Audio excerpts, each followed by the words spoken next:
Hello, everybody. Hello, Hyde Park.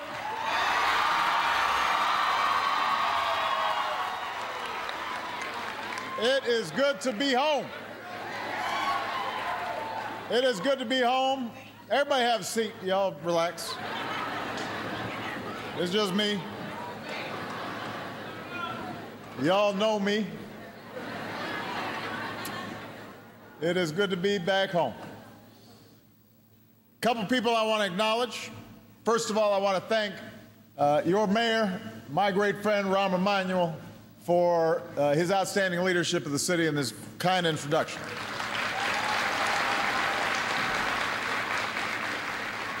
I want to thank everybody here at Hyde Park Academy for welcoming me here today.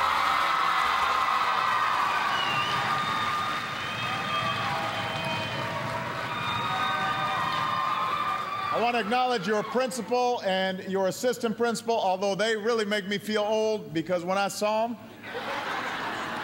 where are they? Where are they? Stand up, stand up.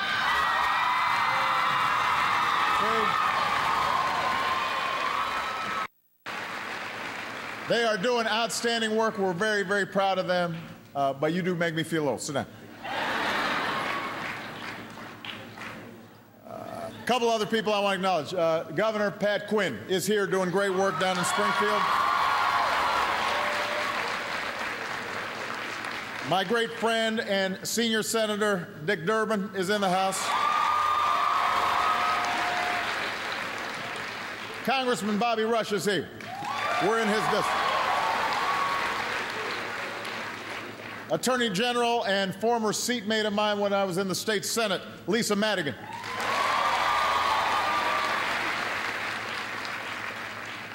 County Board President, used to be my alderwoman, Tony Prackwinkle, in the House.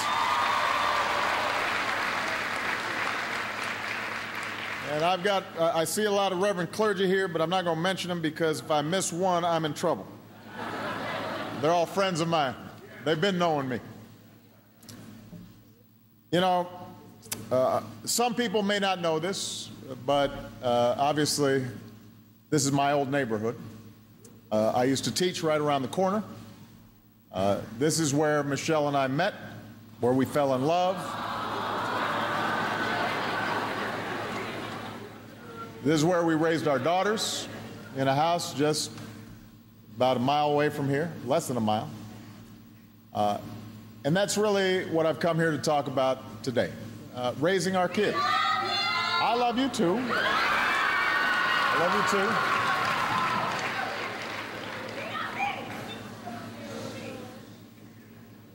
I'm here to make sure that we talk about and then work towards giving every child every chance in life, building stronger communities and new ladders of opportunity that they can climb into the middle class and beyond, and most importantly, keeping them safe from harm. You know, Michelle was born and raised here, a proud daughter of the South Side.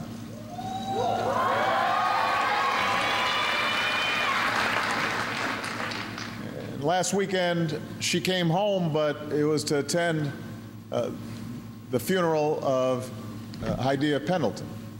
And Hydea's parents, by the way, are here, and I want to just acknowledge them. They are just wonderful, wonderful people.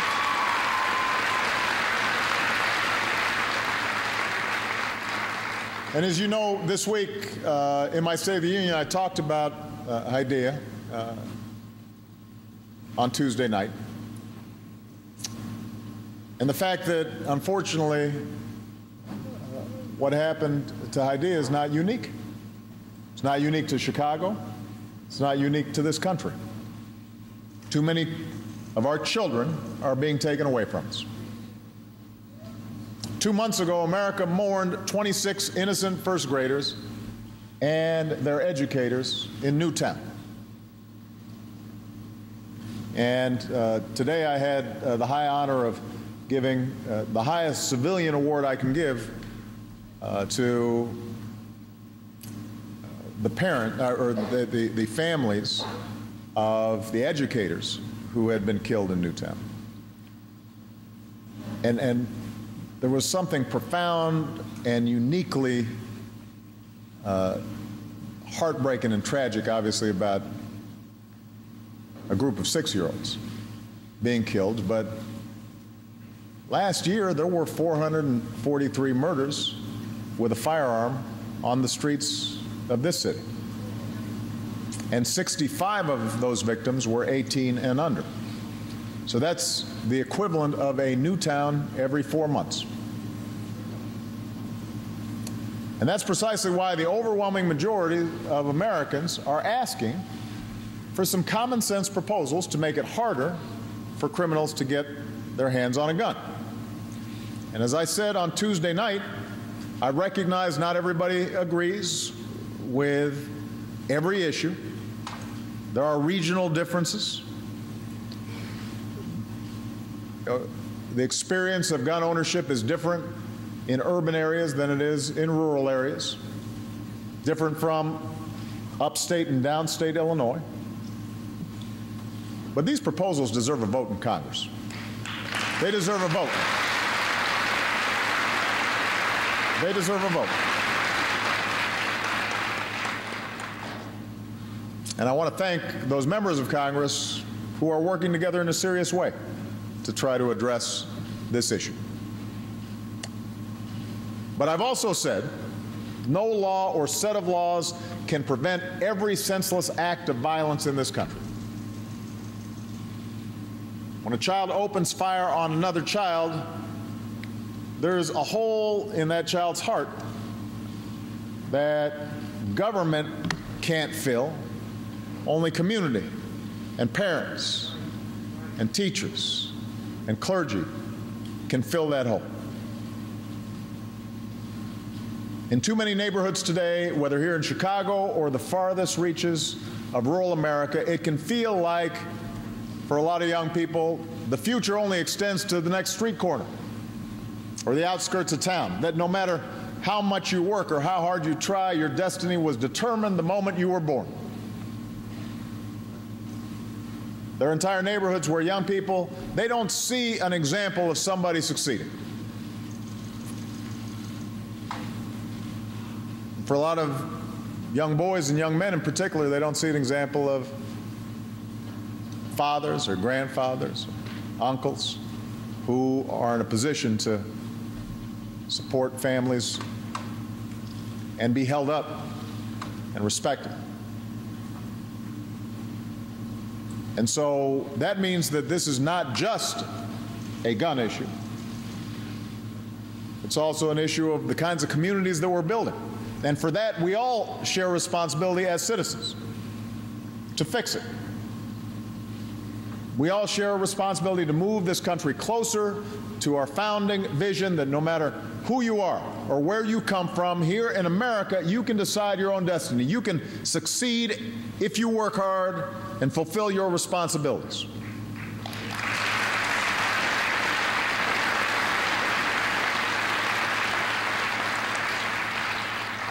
Now that means we've got to grow our economy and create more good jobs. It means we've got to equip every American with the skills and the training to fill those jobs. And it means we've got to rebuild ladders of opportunity for everybody willing to climb. Now that starts at home. There's no more important ingredient for success. Nothing that would be more important for us reducing violence than strong, stable families. Which means we should do more to promote marriage and encourage fatherhood.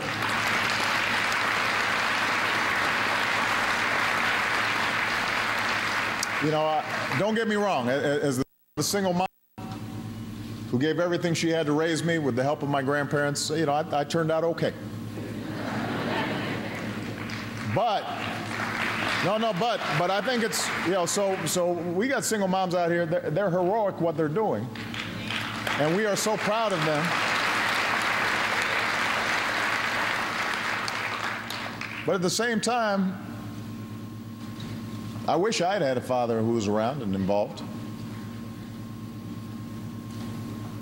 loving, supportive parents. And by the way, that's all kinds of parents. That includes foster parents, and that includes grandparents and extended families. It includes gay or straight parents. Those parents supporting kids, that's the single most important thing. Unconditional love for your child. That makes a difference. If a child grows up with parents who have work and have some education and can be role models and can teach integrity and responsibility and discipline and delayed gratification, all those things give a child the kind of foundation that allows them to say, you know, my future, I can make it what I want. And we've got to make sure that every child has that, and in some cases we may have to fill the gap and the void if children don't have that. So we should encourage marriage by removing the financial disincentives for couples who love one another but may find it financially disadvantageous if they get married. We should reform our child support laws to get more men working and engaged with their children.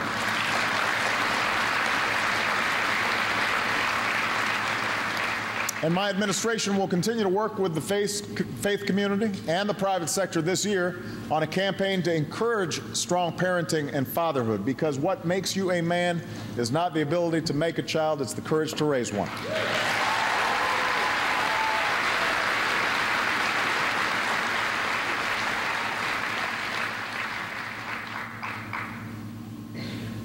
We also know, though, that there's no sure path to success in the middle class than a good education. And what we now know is that that has to begin in the earliest years. Study after study shows that the earlier a child starts learning, the more likely they are to succeed, the more likely they are to do well at Hyde Park Academy, the more likely they are to graduate, the more likely they are to get a good job, the more likely they are to form stable families, and then be able to raise children themselves who get off to a good start. Chicago already has a competition, thanks to what the mayor is doing, that rewards the best preschools in the city. So Rahm has already prioritized this. But what I've also done is say, let's give every child across America access to high-quality public preschool. Every child, not just some.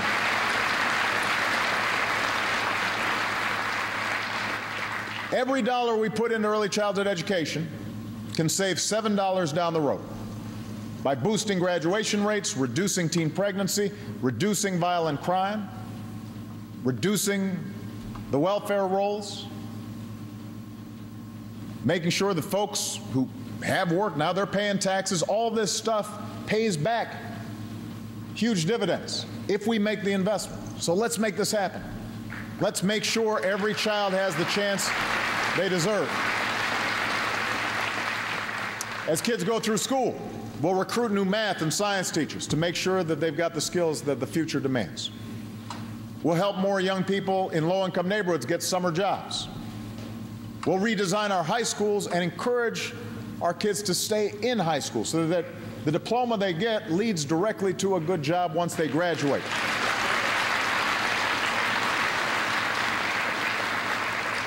Right here in Chicago, 5 new high schools have partnered with companies and community colleges to prepare our kids with the skills that businesses are looking for right now. And your College to Careers program helps community college students get access to the same kinds of real-world experience. So we know what works.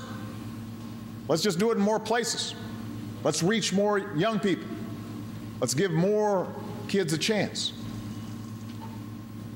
So we know how important families are. We know how important education is. We recognize that government alone can't solve these problems of violence and poverty, that everybody has to be involved. But we also have to remember that the broader economic environment of communities is critical as well.